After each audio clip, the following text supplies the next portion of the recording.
Muy buenas tardes, qué alegría poder encontrarnos en este día viernes 30 de abril, luego de un mes. ¿Cómo pasa el tiempo? Un mes donde hemos caminado en el énfasis de discípulos para impactar. Gracias a Dios por la gran cantidad de palabra, de mensajes, del pastorado, del liderazgo que nos ha enriquecido. Sin duda nos ha enriquecido durante este mes.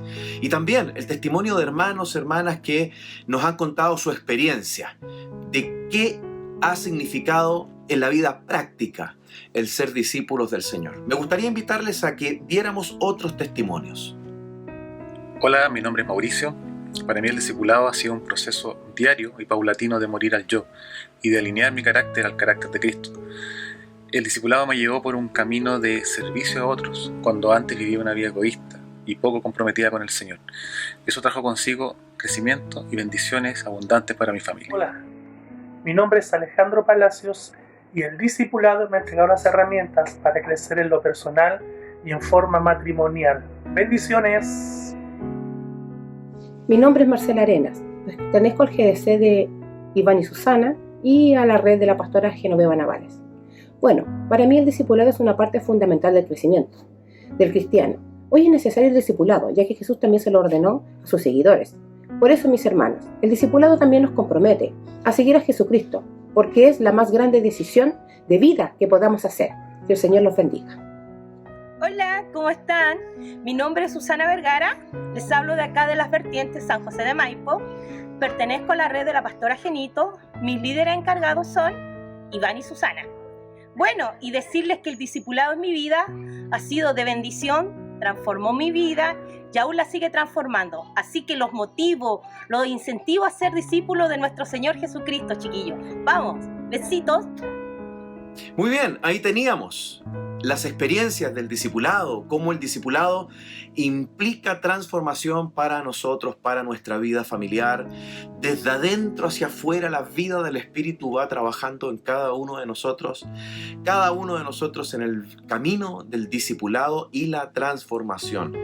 Gracias Mauricio, Alejandro, Marcela y Susana, muchas gracias por compartir sus experiencias junto a nosotros. Hoy quiero compartirles algo que late muy fuerte dentro de mí y tiene que ver con discípulos para tiempos decisivos. Esta reflexión tiene una perspectiva escatológica muy importante. Creo que nos acercamos con más y más fuerza a los tiempos donde se nos ha anunciado, ¿no? El tiempo en el que volveremos a ver al Señor cara a cara, en el que seremos llamados. Creo que se aproxima con mucha fuerza y vivimos hoy en tiempos complejos, vivimos en tiempos difíciles. Pero la pregunta es, ¿ha perdido Dios el control en los días difíciles, en estos tiempos complicados? Claro que no. Elías se encuentra bajo un decreto de muerte. Dice ahí Primera de Reyes 19:10, nueva traducción viviente, dice así: he servido, le dice Elías a Dios, con gran celo al Señor Dios Todopoderoso. Pero el pueblo de Israel ha roto su pacto contigo. Derribó tus altares y mató a cada uno de tus profetas. Yo soy el único que queda con vida y ahora me buscan para matarme a mí también. Como sabemos, Elías se encuentra bajo el decreto de muerte de una mujer llamada Jezabel y Elías se encuentra ensimismado. Una de las complicaciones que hay en los días difíciles es que pareciera que Dios no está. Pero querido amigo, amiga, Dios no ha dejado de tener control sobre el destino de esta humanidad ni sobre el destino de los suyos. Dios le responde al profeta ahí en Primera de Reyes 19:18. Gran lección para nosotros. Además, dice Dios, todavía me quedan 7,000 en Israel. Elías pensaba que estaba solo. 7,000 que no doblaron su rodilla para adorar a Baal ni lo han besado. A ellos los dejaré con vida. Dios se reserva para estos tiempos decisivos a discípulos comprometidos, a discípulos que no transan, a gente que tiene clarísima la palabra, a personas que no varían en su posición respecto a su fe. Yo le llamo a esas personas discípulos estratégicos, personas que impactan en tiempos decisivos. Y es muy largo decirlo, o expresarlo, desarrollarlo en este momento, pero pienso que estamos en tiempos decisivos.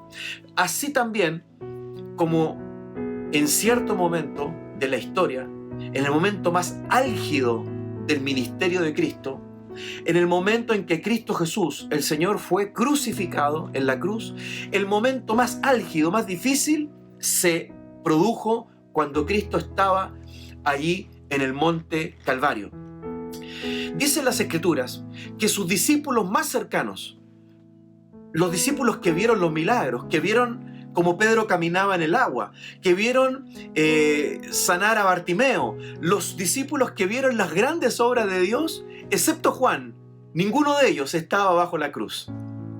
Imagínense la escena, Jesús diciéndoles muchas veces, viene el momento, viene el día en que yo seré sacrificado. Y los discípulos que acostumbraban a pasar tiempo con el Señor durante esos 3 años y medio, ya ninguno de ellos estaba. Pero fíjense cómo actúan las reservas de Dios, los discípulos de Dios para tiempos decisivos. Las Escrituras nos hablan de que en ese momento de altísima tensión emergieron 2 hombres que fueron decisivos. Porque aquí te hago una pregunta. ¿Qué habría pasado si el cuerpo de Cristo hubiese sido puesto en una fosa, tal y cual mandaba la ley romana, que fueran entregados los cuerpos en una fosa común cuando las personas eran crucificadas? Los romanos no preparaban tumbas, los romanos ponían los cuerpos en fosas comunes. ¿No dice acaso la Escritura que vana sería nuestra fe si Cristo no hubiese resucitado? Es decir, la obra de la resurrección debía ser impecable, no debía haber duda. Por eso la piedra fue removida cuando estaban ahí la guardia romana. Por eso el milagro de la resurrección debería dar una prueba fehaciente. ¿Qué sucede? En ese momento emergen 2 discípulos, 2 hombres claves, decisivos, que hasta ese momento no habían tenido una participación muy importante. Me refiero a Nicodemo y a José de Arimatea. Nicodemo, fariseo, y José de Arimatea, miembro del Sanedrín. 2 hombres ricos, 2 hombres millonarios, 2 hombres que en ese momento emergen, y dice el apóstol Juan, escribe de estos 2 hombres. Juan, que fue testigo preferente, Juan estaba allí frente a la cruz, y por eso es muy valioso el relato de Juan. Dice Juan, capítulo 19, 38 al 42, más tarde, una vez que el Señor entregó su espíritu, José de Arimatea, quien había sido un discípulo secreto de Jesús, por temor a los líderes judíos, pidió permiso, es decir, fue al palacio de Pilato para bajar el cuerpo de Jesús. Cuando Pilato concedió el permiso, José fue a buscar el cuerpo y se lo llevó. Lo acompañó Nicodemo, el hombre que había ido a ver a Jesús de noche. Llevó consigo unos 33 kilos de ungüento perfumado, una mezcla de mirra y aloe. Llevó una carga importante para tratar el cuerpo del Señor, para perfumarlo. De acuerdo con la costumbre de los entierros judíos, envolvieron el cuerpo de Jesús untado con las especias en largos lienzos de lino. El lugar de la crucifixión estaba cerca de un huerto donde había una tumba nueva que nunca se había usado. Y como era el día de la preparación para la Pascua judía y la tumba estaba cerca, pusieron allí a Jesús.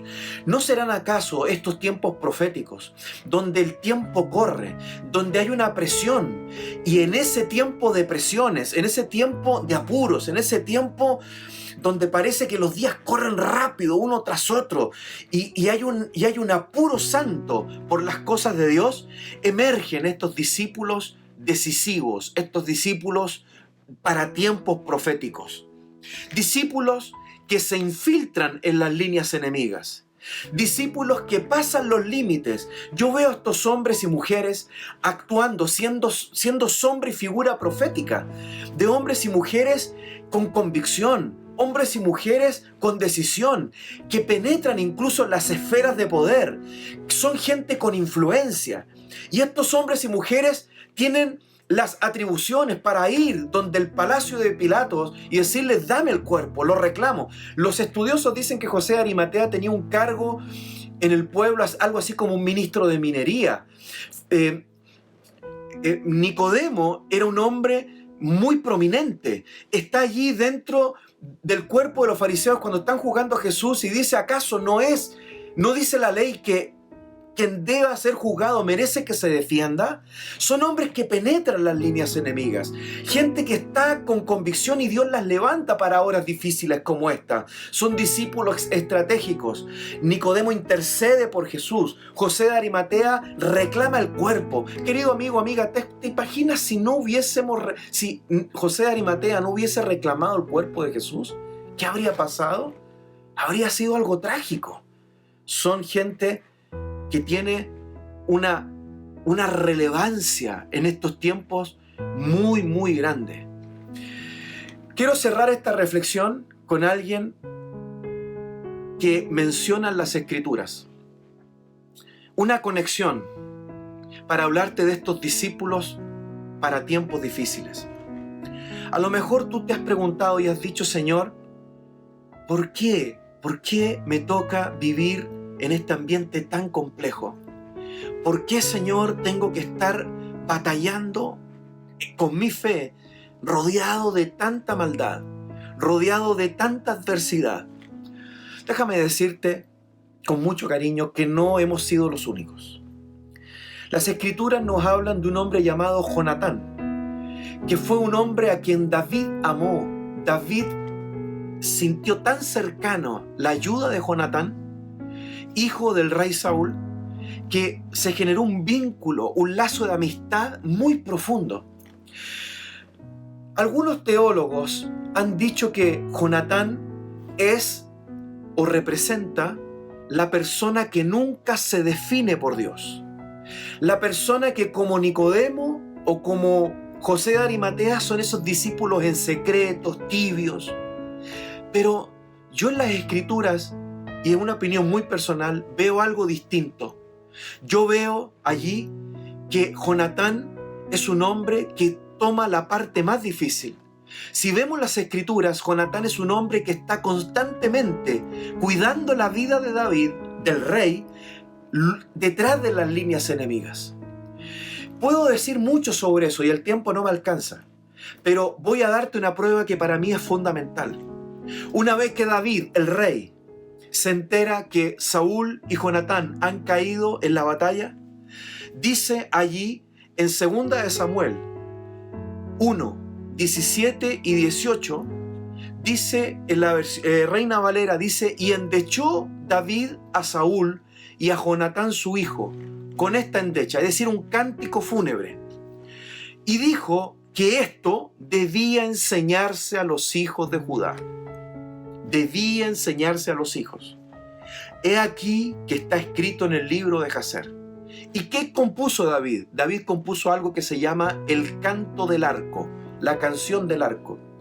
Y el arco en la Escritura es signo de pacto. Es un símbolo de pacto. Y dice esa canción que compuso David en el verso 22. Dice: sin sangre de los muertos, sin grosura de los valientes. Y esta es la frase que me interesa reafirmar: el arco de Jonatán no se volvía atrás. El arco de Jonatán no volvía atrás. Es decir, lo que está diciendo David es esto: Jonatán fue un hombre fiel. Jonatán fue un hombre de convicciones. Jonatán fue un hombre que peleó la batalla en otro sector, de otra manera, pero fue clave para mí. El arco de Jonatán no volvía atrás.